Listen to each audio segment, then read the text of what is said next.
जो क्रिया है वो बिल्कुल आसान है, लेकिन हम उस दूसरी साधनाओं में घने रंगे।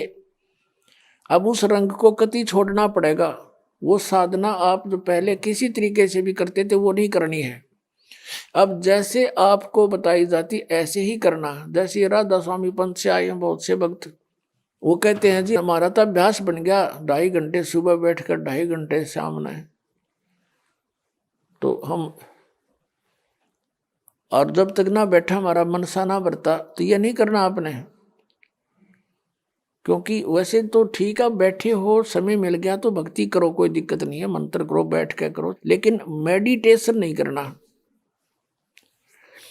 ये जो ध्यान है ये हठ योग है, और ध्यान की विधि हम बताएंगे वैसे करना। अब जब आपको परमात्मा की चाह बनेगी, आपका ध्यान ऑटोमेटिकली मेडिटेशन होगा। कैसे होगा? परमात्मा कहते चिंता तो सत्य नाम की, और न चिंता दासी, जय कोई चिंता नाम बिना, वाहे काल की फांस। जैसे कहते हैं ना, आप किसी को टेंशन हो जाती है और उस टेंशन में उसका मन की सुई रुक रुक के वहीं जाती है, थोड़ी सी देरी दूर जाती, तुरंत फिर वहीं पहुंच जाती है। तो कहते या टेंशन तुझे हुई है, ऐसी टेंशन भगवान के नाम की बना। अब जिसको कभी टेंशन हुई हो, जिसको कोई चिंता का विषय गहन बना हो, उसको खूब पता है कि वो किसी से बातें भी कर लेता है 2 मिनट 10 मिनट, उसके तुरंत बाद उसकी सुई उसी टेंशन पर पहुंच जाती है मन। तो इस प्रकार हमने वो ध्यान हमारा है इस परमात्मा के नाम से जोड़ कर रखना या टेंशन बनानी है। और दिस इज मेडिटेशन। यू बैठ कर कर लो, चाहे लौट कर टेंशन कर लो, ये मेडिटेशन। अर्चे चलते फिरते कर लो।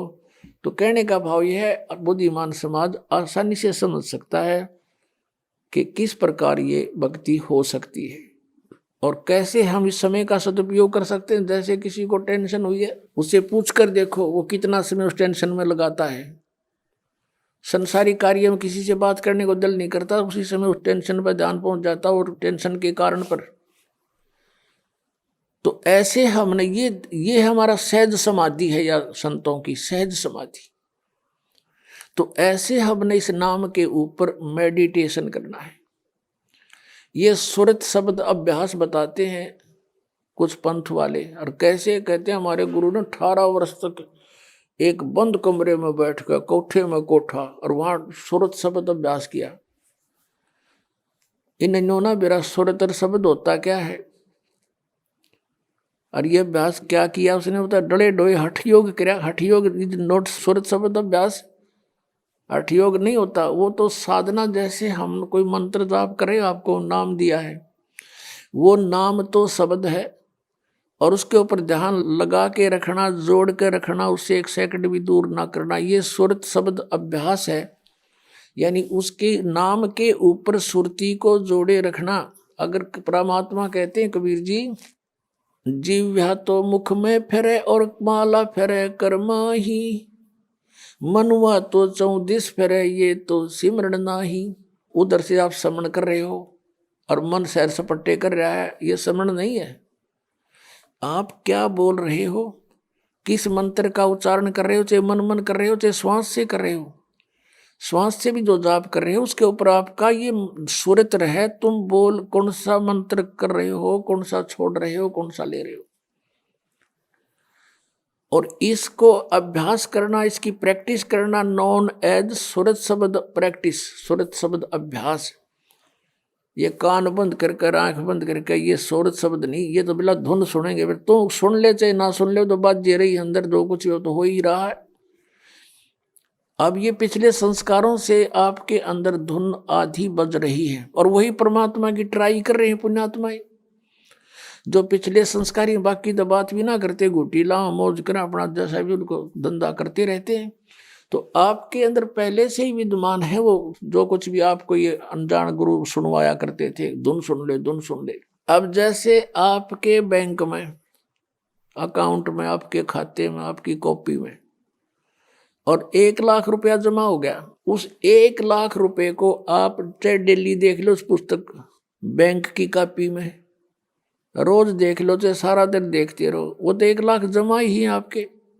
और आगे कोई आप व्यवसाय नहीं करोगे, नौकरी मजदूरी नहीं करोगे, तो वो 1 लाख में तो घटेंगे, बढ़े को नहीं। तो यू दिस इज मेडिटेशन।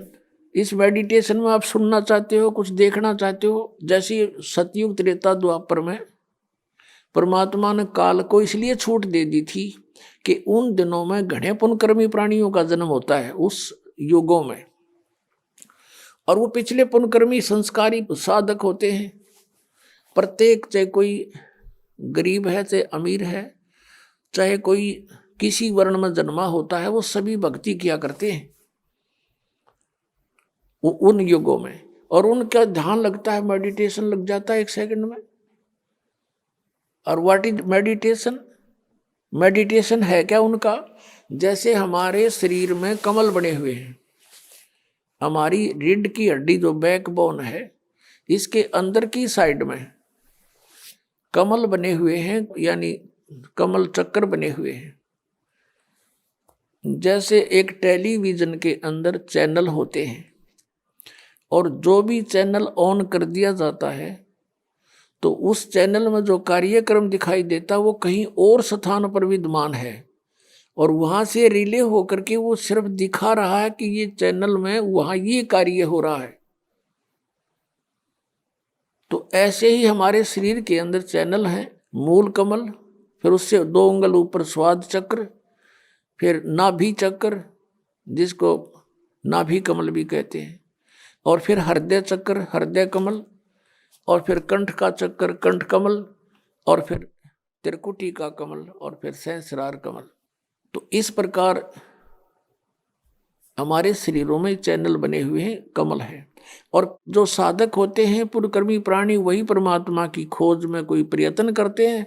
तो पहले युगों में प्रत्येक व्यक्ति की समाधि लग जाती थी, मेडिटेशन हो जाता था। जो ट्राई करना चाहता था तो फिर वो ये सोच ले, उसको फिर अंदर क्या होता है, उसका कोई कमल पिछले पुण्यों से, पिछले संस्कार से खुल जाता है अभ्यास से। तो वो उस चैनल में क्या होता है कि जैसे फिल्म शुरू हो जाती है, फिल्म एक मूवी शुरू हो जाएगी, उस चैनल पर जहाँ से प्रोग्राम आ रहा है वो सारा दिखाई देना शुरू हो जाता है। कोई नाच रहा है, कोई गा रहा है, कहीं राजा की सवारी आ रही है, जैसे फिल्म चलती है। कहीं झरने बह रहे हैं, कहीं फलदार वृक्ष नजर आ रहे हैं, कहीं फूलों की बहुत लंबे चौड़े बाड़ी है, बगीची है। तो वो सारा कुछ देखता रहता, कहीं गाने हो रहे हैं, कहीं अप्सराएं नाच रही हैं।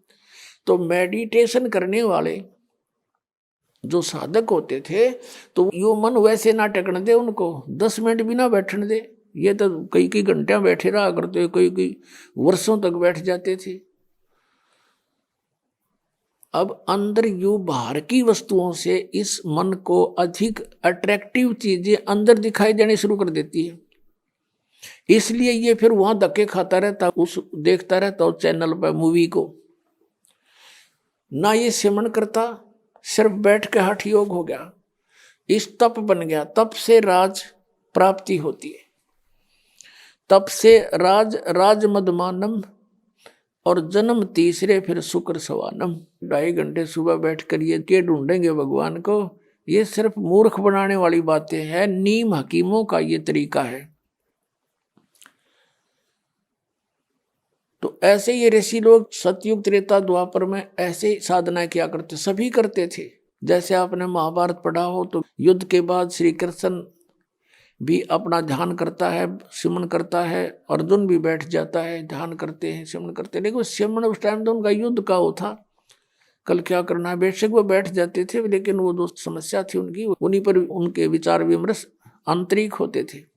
भाव ये है कहने का कि उनके पिछले इतिहास से हमें पता लगता है कि प्रत्येक प्राणी भक्ति करने की चेष्टा करता ही रहा है, और उस समय उनकी समाधियां भी लग जाती थी, जिस कारण से वो अपने क्रिया को अंतिम और सही मानते रहे। गीता जी अध्याय नंबर 4 के श्लोक नंबर 25 से लेकर 30 तक स्पष्ट किया है कि अर्जुन कोई देवताओं की पूजा करता है, कोई मेडिटेशन करता है, ध्यान लगाता है, कोई स्वाध्याय करता है, और कोई तीक्ष्ण अहिंसावादी व्रत रखता है, और कोई प्राणायाम करता है, कोई केवल योग आसन ही करता है, और सभी अपनी अपनी साधनाओं को पाप नाशक जानते हैं। फिर गीता जी अध्याय नंबर 4 के श्लोक 32 में कहा कि अर्जुन, ऐसी धार्मिक अनुष्ठानों की जानकारी विस्तार के साथ सच्चिदानंद घन ब्रह्म की वाणी में ब्रह्मणे मुखे, उसमें कही गई है सही विस्तार के साथ। परमेश्वर ने स्वयं आकर अपने मुख कमल से बोली है, वो साधना है सही, और वो है तत्व ज्ञान। चौथे अध्याय के 34वें श्लोक में कहा कि फिर उस तत्व ज्ञान को तू तत्वदर्शी संतों के पास जाकर समझ, उनको दंडवत प्रणाम करने से, कपट छोड़ करके उनसे प्रार्थना करने से वो तत्वदर्शी संत तुझे परमात्म तत्व का ज्ञान कराएंगे, उनसे पूछो।